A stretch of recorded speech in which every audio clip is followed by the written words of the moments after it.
All right, welcome everybody to our latest Live Motocross times Whiskey Throttle podcast as we talk all things A1 following a wild first round of the 2025 AMA Supercross season. Firstly, thank you everyone for listening and supporting the website. We really appreciate it. We'd also like to thank our sponsors in Fly Racing, 24MX, Dirt Store, Fuchs Silkaline, and Dragon Energy for all their incredible support, as without them, none of this would be possible. All right, for this one, I'm joined again by the great man, Whiskey Throttle Editor at Large, Jeff Beaver. How's life? And thanks for joining us, mate. It was a wild A1. You were absolutely flat out pumping out the content for sure. Oh man, A1 was wild and I don't care who you are, nobody predicted what was going to happen. So A1 is pretty much undefeated in humbling everybody and all us paste eaters who think we know what we're talking about, especially the ones that have got a lot of experience. I'm just over here throwing shit at a wall and see what'll stick. But, uh, dude, I just couldn't believe when Jet got caught up in those tough blocks. And then,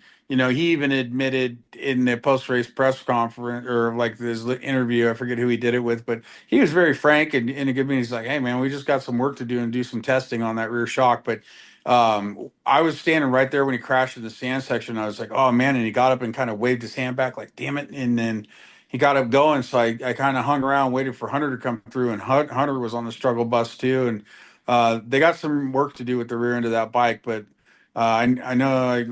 I think it was you saying that they're going to stay out in California and test, and they'll get that thing dialed pretty quick, dude. That team's pretty damn sharp. So, man, for anybody kind of getting on the ball of oh he's in trouble, he may have trouble for a couple rounds, but yeah, it's the sky isn't falling. I mean, I don't think anybody should get any delusions of grandeur out there right now. And then Dean, he ran into the back of what.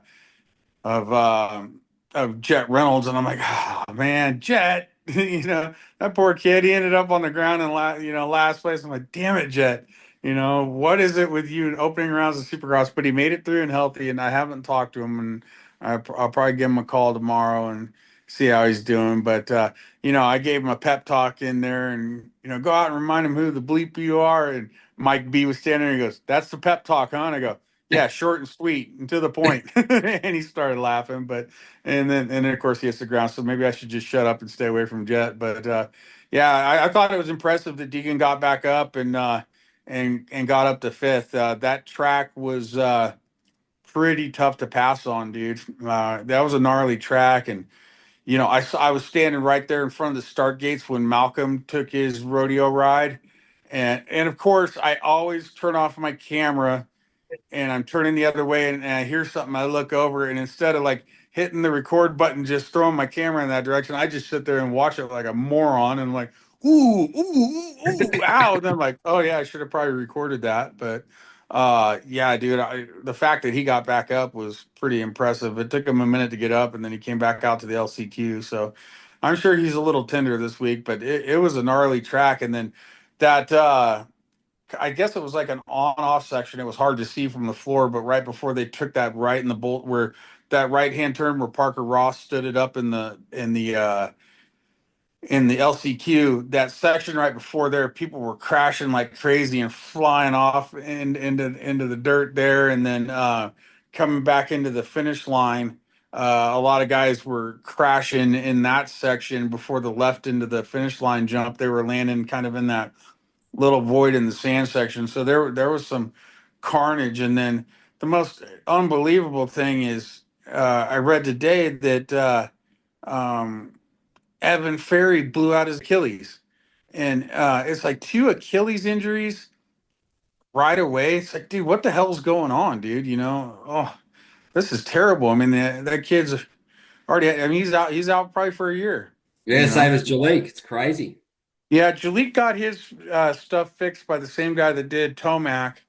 I Mm. don't know where Evan's getting fixed. I imagine he's going to have a top-notch guy, but it's like, man, what is going on with these Achilles injuries, dude? And it was like the thumb injuries and Achilles injuries, and I'd kind of pointed out the thumb injuries. Everybody was kind of changing their hand position on the bars, and just I kind of was like, well, what does that feel like? And to me, it felt like it put a lot of strain on your thumb having your hands in that position, and if you got jammed, I could see it causing some damage. And then but the Achilles, I don't know if it's because somebody said something about kind of taking some stiffness out of their boots so they got more feel, and it's like, do y'all just need to run the stock Tech 10s with all the booties and you can't move for anything? I think I'd rather break my tib fib than tear my Achilles.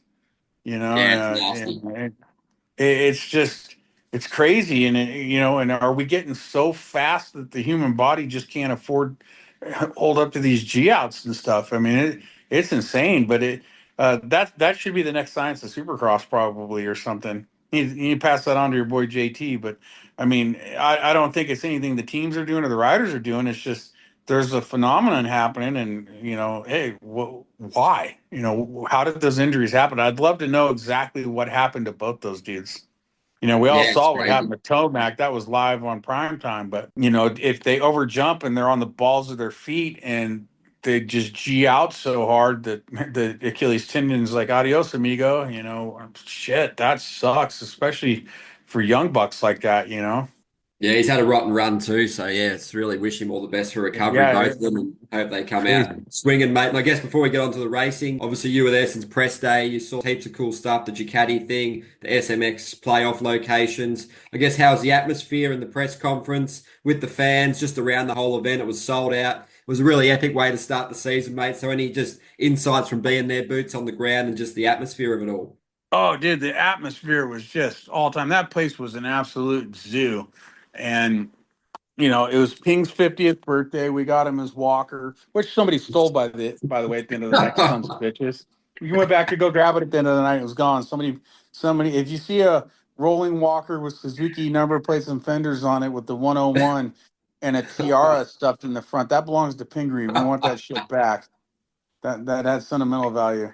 But no, for real, it was insane. The press conference, Deegan coming right out the gate, going, I don't give a shit what anybody has to say.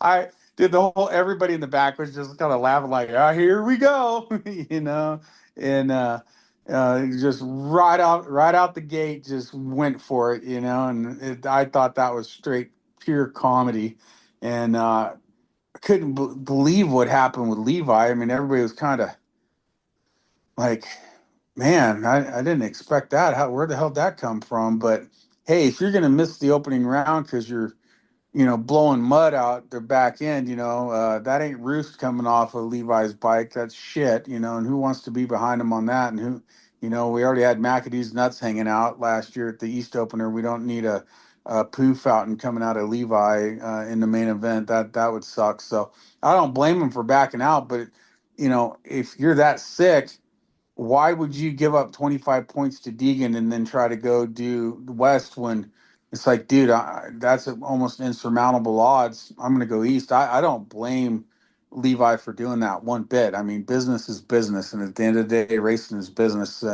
And so I'm sure there's all kinds of people talking smack about him backing out. But I mean, if I was going to start out 25 points down, and I could go east and have a viable chance to go up against McAdoo and Faulkner and them, I'm going there.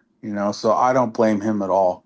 Yeah, it's an interesting one, isn't it, mate? Yeah, there's a lot of good stuff, and Deegan obviously will lean into that now and in the future, mate. He loves getting the edge over these guys. And just quickly, how was the betting odds? Obviously, they're making a push for the betting. How was all that? Was that well received, mate? Was there plenty of focus on that as well? Just quickly. Yeah, I mean, I'm not a gambler like that. Like, I'm in Reno, Nevada tonight, so when I get done doing what I'm doing, I'm gonna go hit a blackjack table tonight. That's my kind of gambling. But sports betting, I've never been into it. I don't know the first thing about it, and I just honestly haven't paid any attention. And with all the stuff tied to our credential and everything now, I'm just not having anything to do with it. It's like, it can't get in trouble if we don't even deal with it, So it's great for the sport. It'll grow the sport, but I just don't know anything about it. And then until it gets settled out and I have a good feeling for what's right and what's wrong with it, I'm just going to kind of keep my opinion of myself about anything related to who's going to win and odds and stuff like that. I mean, we can talk about our opinion of what's going to happen, but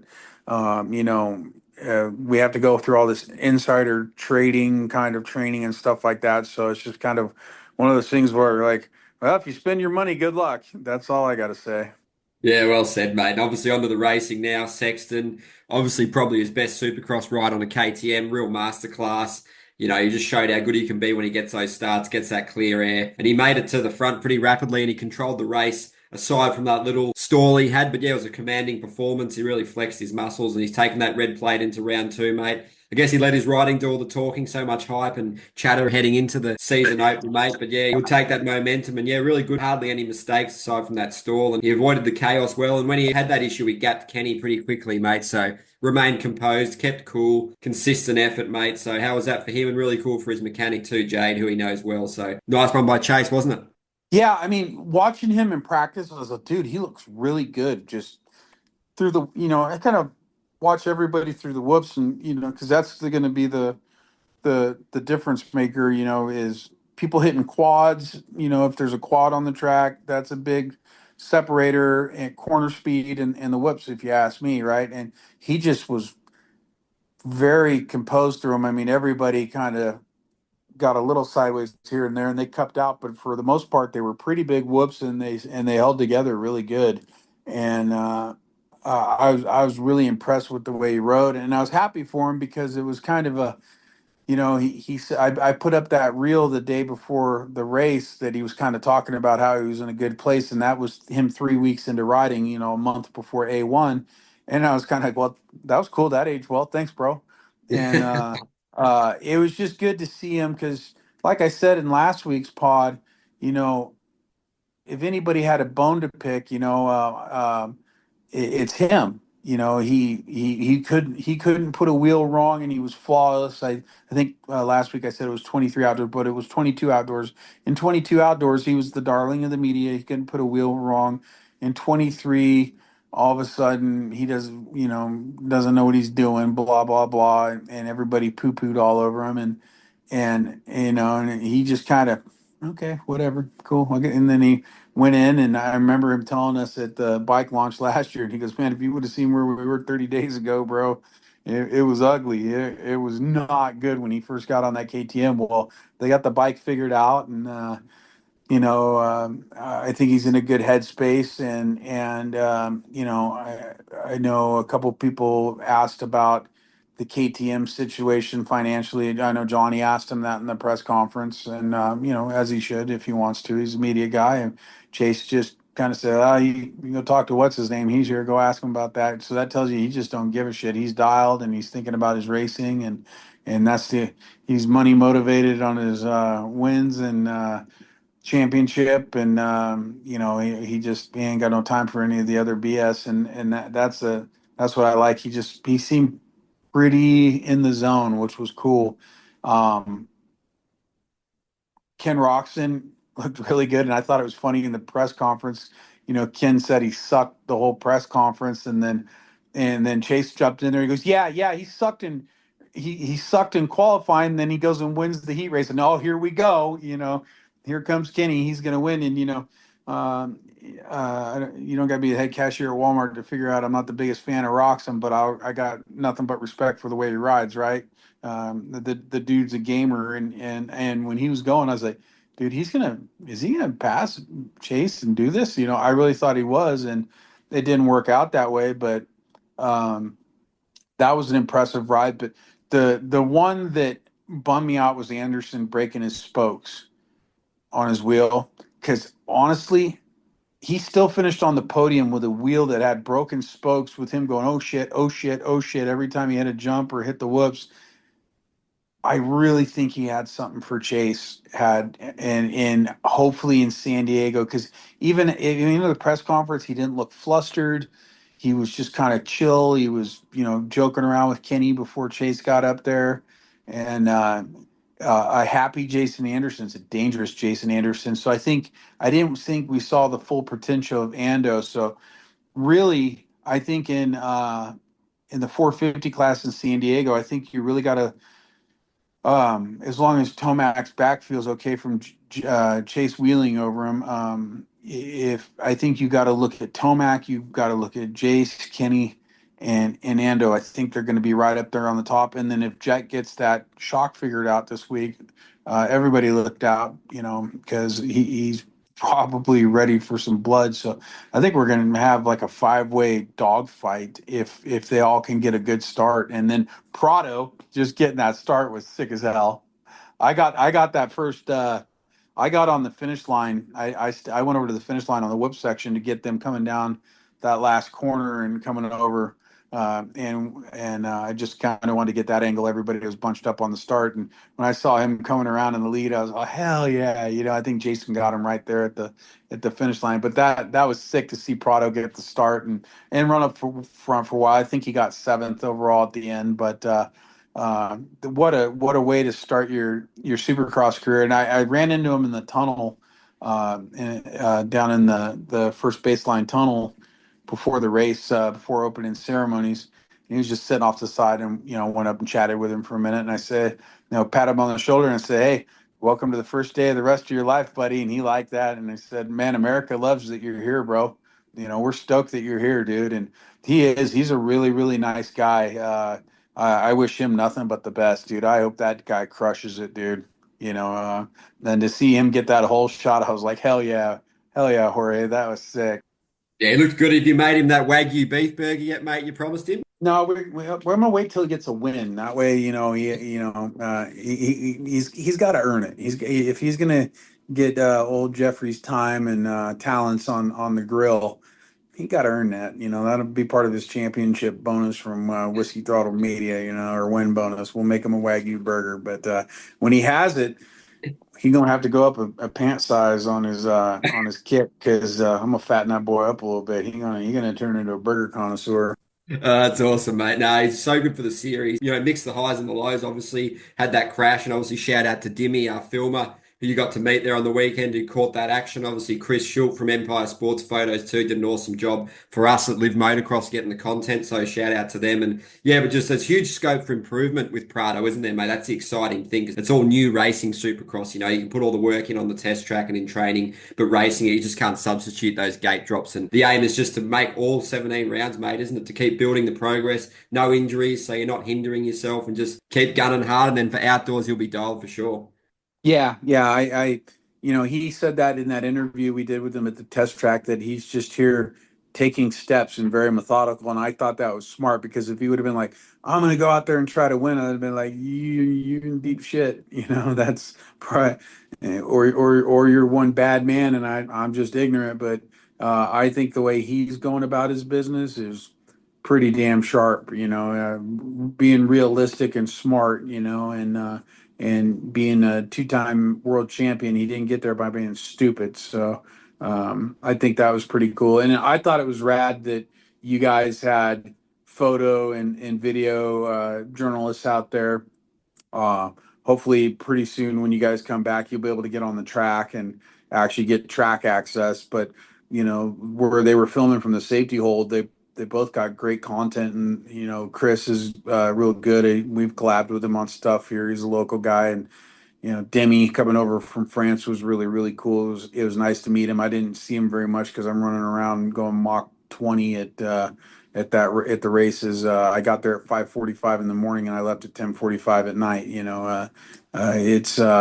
It ain't all sunshines and rainbows being a filmer out there unless you want to be a half-ass filmer. If you want to grind, we had over like 7 million views last time I looked from Friday and 6,000 followers in a couple days. I mean, we had a banger of an Anaheim one, and if you want to grow your channel and grind, you got to get out there and grind. Otherwise, you ain't gonna do nothing. But it was cool to see you guys get out there and be able to generate your own content in America. I thought that was pretty sick. Yeah, mate. Obviously, you're a great example of the hard work pays off, mate. That's for sure. And you always say the early bird gets the worm. At the outdoors, especially when you first started. I remember those really cool stories about that. So good to pass on some knowledge to the lads and just have a chat to them, meet them in person. Because yeah, it's really cool that we're making a push to get some coverage more of these races, mate. But obviously on to Jet and Hunter Lawrence, mate. Not the nights they were looking for. Not many people would have had them both outside the top 10 heading in. But you spoke to their mechanics, both great dudes. Is there any concern or worry heading in, mate? Obviously, they'll be cracking into some testing, but there's probably no need to panic just yet. Obviously, Jet's worst 450 Supercross finish P12 isn't even that bad considering he really went down twice or had two issues. But, not the ideal way to start the season, mate. Through 17 rounds is going to be adversity and sometimes just not your night. So watch for them to Yeah. bounce back. And was there any boost towards them after that whole AusX Open thing?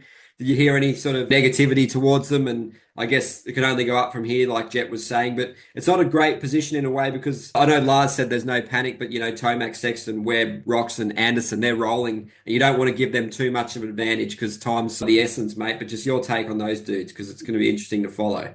Yeah, I mean, like I said, Anaheim won. It did its Anaheim thing. You never know what's going to happen. But I mean, look at what happened to Ricky back in the day. He crashed out of Anaheim, won and came back and won the title. And Jet at least scored some points. I kind of wonder if Hunter was like, "Son of a bitch, we had a terrible night. My brother still finished right in front of me."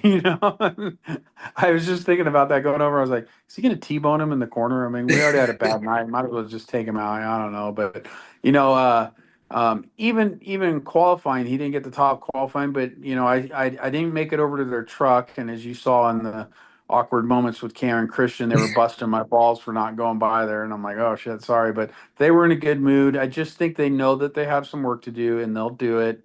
There's been some changes at the team. Jordan Troxel left. He went over to Star, and Ricky left. He went to Kawasaki. So there's some changes in the team, but I don't think there's anything wrong going on, and that just happens over time. People come and go and leave in any business venture you're going to be in. So I don't think it's worth reading into that at all.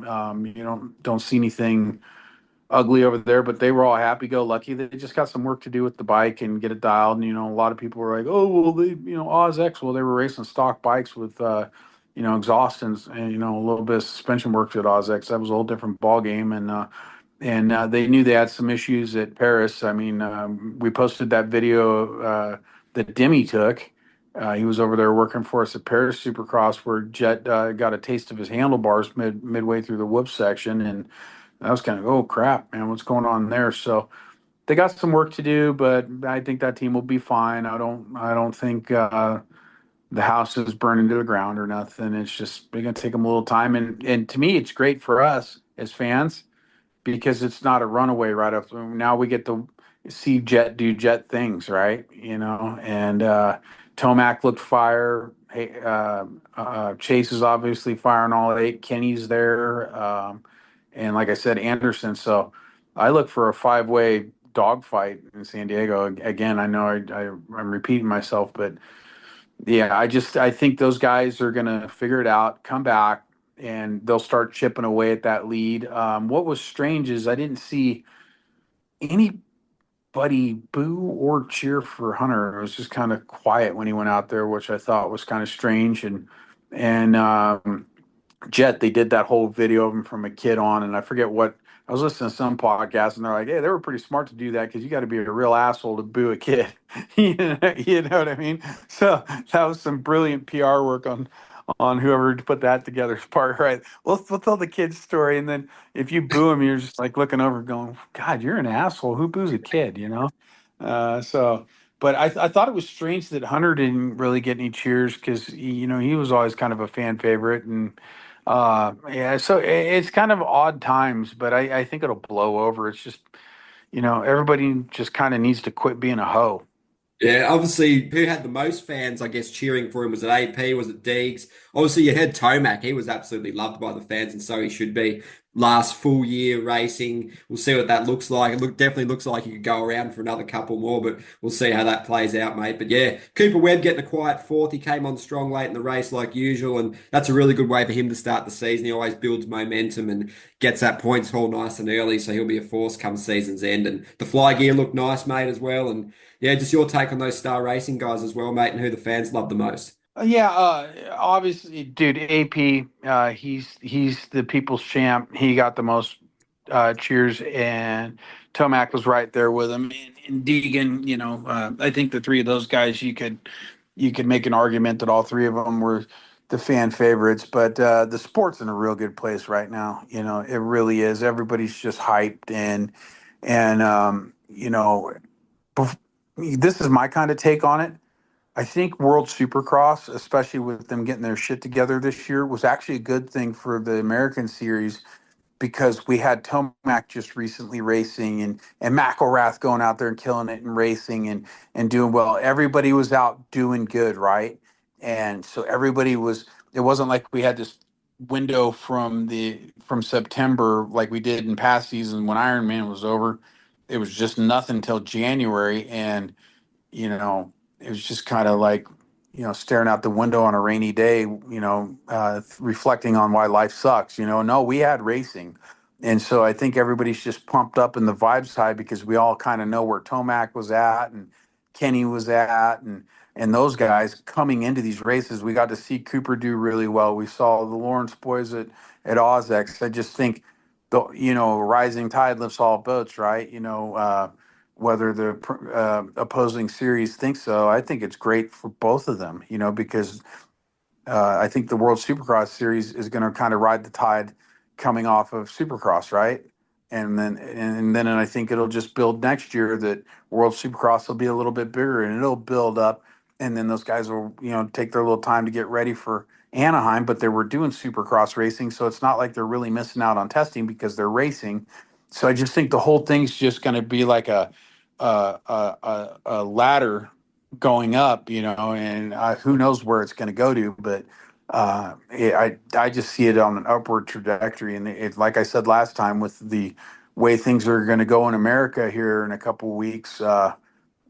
God, what a week and a half, whatever. Team Trump over here, but there's some good days coming, man. I just think it's going to be freaking rad. Yeah, mate, it's good timing. And obviously, Justin Cooper, as we go down the list, he looked pretty fast early and then he sort of dropped back. Then he came back later again to get seventh. And how good was Justin Hill, mate? Eighth. You were giving him some hype. You've been around him in preseason a bit there, seeing how fast he's going. His program's dialed. He's such a legit racer. He's such a talent class act. Everything looks like it's dialed for him heading into the season, mate. And he sort of proved that he put the work in and that eighth. And he even passed Tomac back once. That's how racy he was and how confident he was feeling. And then AP ninth, not the night he wanted. And then Mookie, how about that getting 10th considering that huge get off? So real brave effort, valiant effort. What a warrior. So yeah, different experience navigating that LCQ for him and staying away from the carnage is half the battle. You see what happened to Ferrandis. Obviously, had Nichols both not getting through the LCQ. So the field's stacked, mate. So good on Mookie getting through. So your thoughts on some of those guys, mate? Yeah, I mean, I thought it was great that Tomac got ran over and still got up that far. In the past, we've seen him when he's had a bad night, he'll just kind of circulate. No, he wasn't putting up with that, and boy, could you imagine? Imagine if AP, or I mean, if Tomac didn't get run over and Anderson didn't break his wheel, what the night would have looked like. I mean, we still had a rad night, but it just could have been so much better. But hey, that's racing, and yeah, Justin Hill. I've seen it all season. I was like, dude, he's coming, and I think he's just getting started because if you don't think that built some confidence in him, he's feeling it.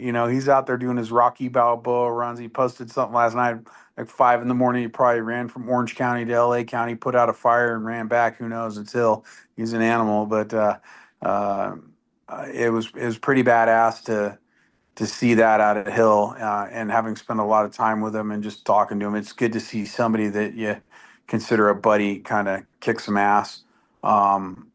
Was kind of stunned that AP ended up where he was. I thought he would have been a little farther up, but it's A1. A lot of nerves. Who knows?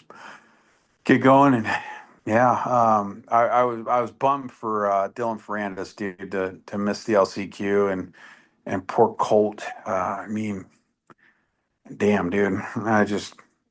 That guy couldn't buy good luck if I wrote him the check. It's just, damn, that sucks. And he's such a nice guy. But yeah, I don't know what happened with AP, but yeah, I think the highlight of the night for me in the 450 class was Hill all day. Just Team Hill, man. Yeah, I thought that was sick as hell. The Junior Hill, he's getting old. He's 29 now.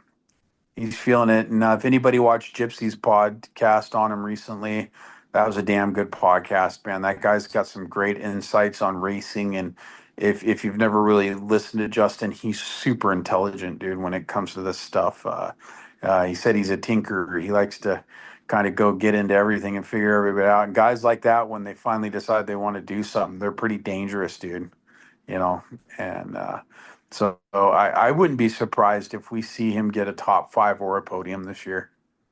Yeah, absolutely. He's so fast, so talented. He's got it all to make it happen, mate. And I guess any final thoughts on the 450 class before we tuck into the 250 class? Obviously, Barsh, a big shout out getting sixth for him. Was almost fifth. Tomac got him on the last lap, but that's a really impressive effort. Been putting in the work out of the Baker's factory with Mookie and AP, so that's clearly paying off and a really cool decision for him to do that in this stage of his career. And obviously, yeah, you go down the list and you got McElrath in 13th behind the Lawrence brothers, Prado, Freese, Oldenburg, Harrison, Noren, Brees, Chisholm, and then Savachi and Bloss had it coming together, I believe. So they obviously had a pretty rough main event, not like they wanted it to go. So any thoughts on those ones, mate? Pick a few. Yeah, I was stoked to have Beta back in the paddock. That's good to have their truck in there and bikes racing. Felt bad for Benny that he had a DNF and what Oldenburg, I think he ended up 14th or 17th. What did he end up? Oldenburg was 16th. Solid. 16th. Hey, take it, dude. You know, Didn't get um, lapped. yeah, he didn't get lapped, and they're coming back, and I think that team will progress and do well. The same people are still there under the tent from last year, and like I said last week, nobody really knows where those guys are at. They've been up in Paso Robles doing their thing for the last 5 6 months, and we'll get to see where they're at here real quick. Yeah, it's really cool. Obviously, it's so stacked that class, just making the main events really impressive. And on to the 250s, mate. How impressive was Joe Shimoda? Obviously, all the talk that he comes on late, but he started the season with a bang, getting that win. And when he gets that start, he's just so impressive. He's such an elite rider. He can hang the speed for sure. And he saw off the battle with Juju pretty well. He sort of had enough to keep him at bay, but he was super impressive all day, Juju, super fast speed. And Smith deserves credit for a really impressive ride, despite having that little issue early on. He came back for third, first podium for Triumph, really great achievement. And he's going to be a massive force. He's so experienced. He's been there, done it all. So really great for him. And obviously Deegan doing the last to fifth, as well as Cole Davies. How good was he, the Kiwi, the 17-year-old? He was pretty much last and he got to eighth. So super positive for those guys, all things considered, wasn't it, mate? Yeah, I mean, Deegan going down and coming back right to fifth. That was one of those things what Ricky always would say. You win your championship on your bad days. So that's what Deegan did. That was a badass ride. He didn't get all flashy and crazy and ride over his head. He got back up into a good points position. And hey, we'll go get him next week. Just try to stay off the ground. And then Juju, yeah, buddy. I thought that was really good for Juju. I liked that. Joe surprised me. When Kitchen said he was backing out, I'm like, well, who's going to take it to Deegan? The only person I think that can really take it to Deegan is Juju. And so when Joe came out in first place, I'm like, is he gonna kind of go and then some Juju's gonna get him? But he didn't look like he was flying on that first lap or two, but then he just kind of went. It was almost like real linear, like he Juju couldn't get that gap closed, and when he kind of stood it up in the sand, that hurt him pretty bad. That was a pretty good gap to catch on Joe, but Joe rode really, really, really well. That was pretty awesome to see. I saw him down in the media den on the way up to the press conference, and I go, well, I guess you took that Joe can't ride well at the beginning of the season, flushed that down the shitter, huh? And he laughed. By the way, his English is getting very good. Did you catch that Mm. in the press conference? Yeah, Yeah, his very good, English the last obviously. couple of years is yeah, pretty much he's going to say y'all and fixing in a couple of years of hanging down in Florida. He's going to turn into a Florida redneck here pretty quick. I'm gonna go home with a cowboy hat. But no, dude, that was cool. That was cool for him and Ben, his Yeah. mechanic is rad. I don't know if you guys saw it on Whiskey Throttle, but Nate got a rad shot of Ben with the pit board on the last lap. Poor guy. He took the biggest shot of champagne in the face, and guess who got him? SMX come. I sent that to Ben last night. I'm all, Dude, he got you so bad. He was just laughing. He's like, "Oh man!" He just, yeah, it looked like a bukkake fest out there on the podium, dude. It was bad, but you gotta watch that SMX young guy, man. He's a shifty dude, you know. But no, good for Ben, man. That was cool for Honda. At least they got that win out of Joe. If they wouldn't have got the win out of Joe, it probably would have been a pretty somber night in the paddock for them, but yeah, it was rad. And then Jordan, you know, he decides to take a dirt sample and still gets back up. So that was really cool. I like that guy a lot. You know, he's just kind of a journeyman guy, and he it seems like he's kind of in his got a second win in his career, and to come out and get Jalik got the first heat race podium at Philly last year, but to get the first main podium, that was pretty sick, you know. And Jeremy Coker over there, and the two of those guys, you know, they have quite a bit of history together. So there's definitely some gelling going on over at Triumph that's really good. And you know, Ricky being involved in the team, I'm sure he's putting his 2 cents in on the bike and racing and probably mentoring those guys. I'm imagining there's got to be some of that going on. It'd be crazy not to. So that was sick, but I like Jordan a lot, but I would have really have been so stoked if Ryder D would have got that podium too. You know, it's like, hey, I'm good on both of them, but I was like, holy shit, Ryder's going to get a podium at Anaheim one. Hell yeah, hell yeah. And then Jordan got him. Oh man, that sucks. But hey, a fourth for Ryder at A1, that's killer, dude. That's really really good, and he's got a great mechanic, Jake Isaac. Jake was Pierce Brown's mechanic, so the last race Jake did, he got a win, and he still got a new rider, new team, everything. You know, even though it's same brand but a new team, and he rolled into a top five finish. So I'd keep an eye on Ryder because he was riding real good, stanky legging over the finish line jump, and he looked like he was feeling it. It was pretty rad. Lux Turner from the AEO KTM, he looked real good. I don't know what position he finished in, or 11th. We got his teammate Avery Long was 12th. yeah, Avery Long looked pretty fast for his debut with the team, and but yeah, that guy, he's gonna do good. He's really gonna do good. The whole AEO team, they're on the come up. I was pretty impressed, but yeah, I didn't realize Talon didn't make the main. That explains why I didn't have any footage of him when I went through my computer earlier. I was like, damn, I missed Talon out there, but I guess I didn't. Talon missed me. Cody Shock, what did he end up? Sixth. With that Deegan Yeah, pass at the end. Thought he might have got him back. yeah, no, good on him, dude. You know, I mean, hey, I'm a big Deegan fan, but hey, if he smacks Deegan and for a position to get over the finish line, I'm here for it. It's racing.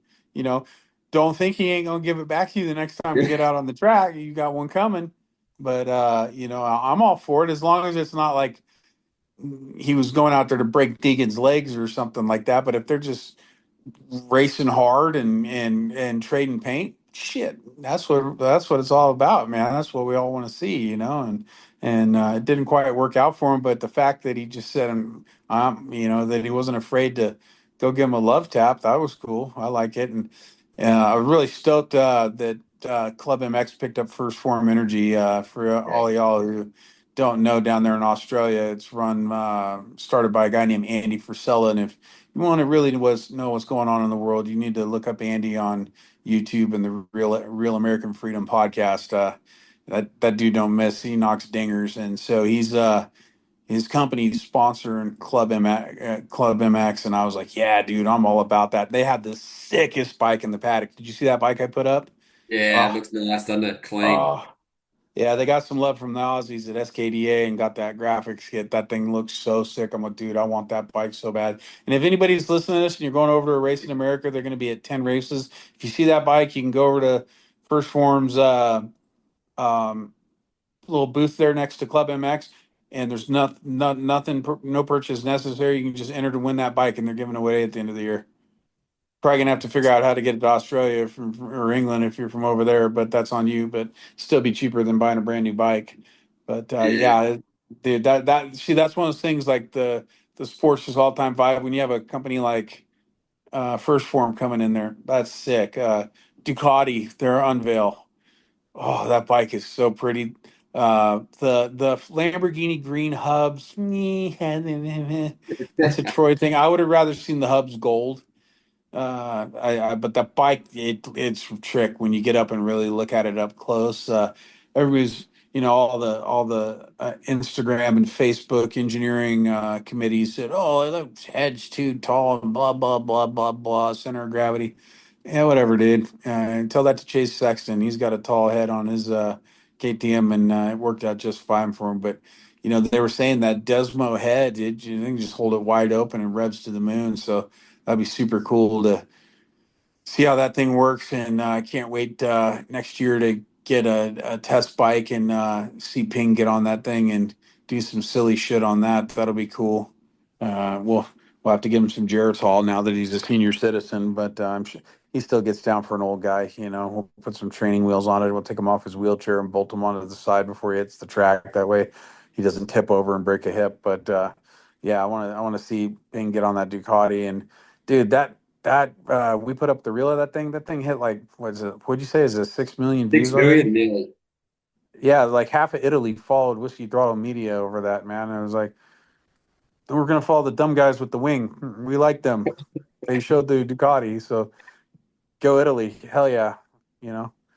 Yeah, why So not, mate? Caroli was there, Adamo was there, former MX2 world champ. So there was some pretty big hitters always come to A1, mate. And before we let you go, wrap it up, give us some words on Billy as well. Parker Ross making the main was really cool. And obviously Cole Davies doing so well in that heat race, matched it with Deegan for quite a long chunk of that. And then the main coming from last to eighth, obviously only 17-year-old Kiwi, so much talent. Obviously he's been putting the work in and they've been super impressed because he was obviously slated to race futures, but the progress is just too much. He wanted to race and then obviously felt like he was good enough to go west and he wanted to go west and he vindicated that decision with an impressive ride, mate. So if he got a start, never know, maybe podium for sure by the end of the season. And obviously Bourdon, the Frenchman, in seventh as well. Marchbanks in ninth and Cole Thompson 10th. So just your take on a couple of those guys, mate.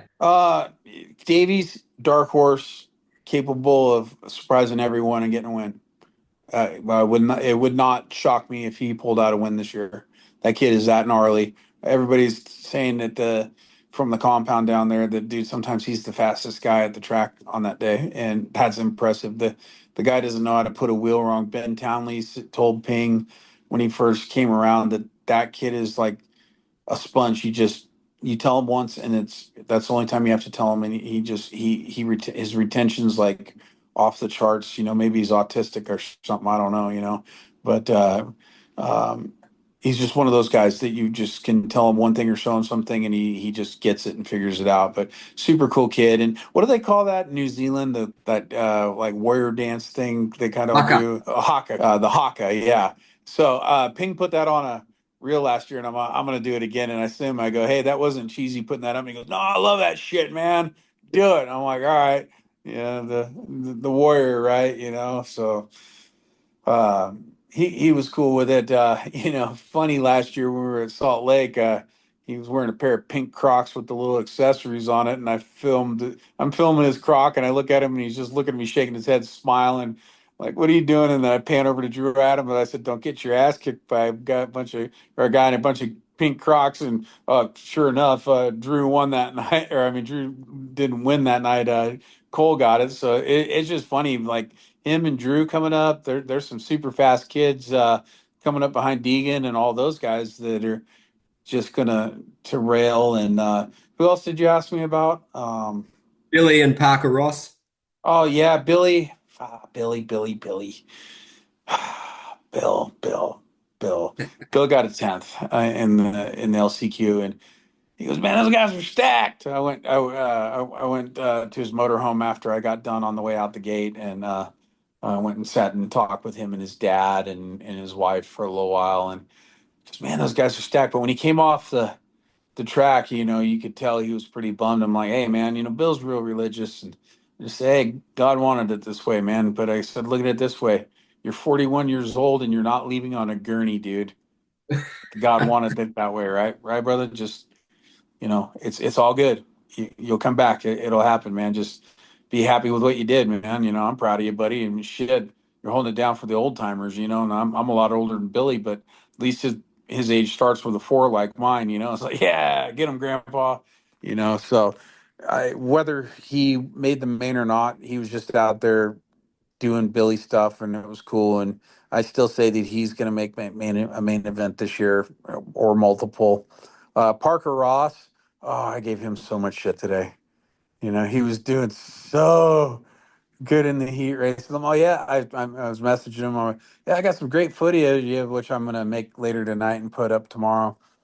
And I go, it would have been great if I had you all teed up for prime time, and I was standing at the triple, ready to get a shot of him, basically coming straight over my head. But no, he just had to stand it up and take a break in the middle of the race, and then Towers got him, so I did get a shot of them side by side over the triple. So I was getting him some shit, and then I said, then in the main, Reese takes you out, and the only photo online of that is you playing Big Spoon with him. I said, dude, this ain't a good look, dog. Kind of busting his chops. And but dude, that kid was impressive, dude.